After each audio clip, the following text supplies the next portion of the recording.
The G2 throttle has the ability to use our Jimmy twister, and all of our throttle tubes have an end cap. So the end cap is something that it just pops out. It has an O-ring on it, and it then works with the Jimmy twister.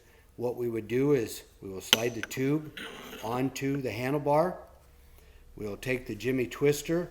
What I like to do is put a little bit of WD-40 or something on the O-ring so that things slide a little bit easier, so it mates up.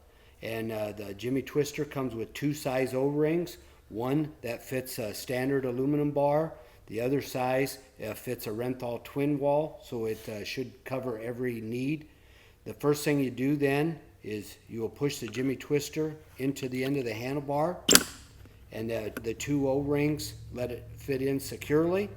The next thing we do is we use an Allen wrench, and I put it into the end.